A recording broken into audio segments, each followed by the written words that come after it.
আসসালামু আলাইকুম ওয়া রাহমাতুল্লাহি ওয়া বারাকাতুহু। সম্মানিত দিনী ভাইরা, আপনারা দেখছেন যে আমাদের মান্থলি দাওয়াতি প্রোগ্রাম শেষে খিদমত চলছে।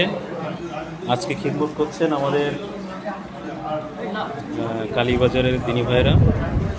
আপনার প্রত্যেকে দোয়া করবেন যাতে মহান আল্লাহ আমাদের দাওয়াতি কাজে অগ্রগতি দান করেন।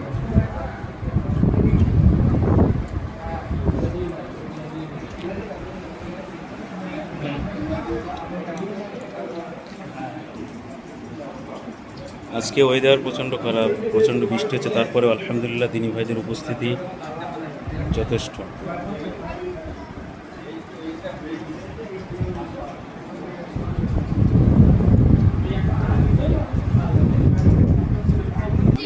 এবং এই ঘরে আপনারা দেখছেন যে সমস্ত অভিভাবিকা এবং দিনী বোনেরা এসছে, তিনারা এখানে পর্দার সঙ্গে খানাপিনা করছেন। মাদ্রাসার অনেক বাচ্চা তারা খিদমতে নিয়োজিত রয়েছে, তারা এখনও খেতে বাকি রয়েছে। মেহমানদারি করার পর তারা খানাপিনা করবে।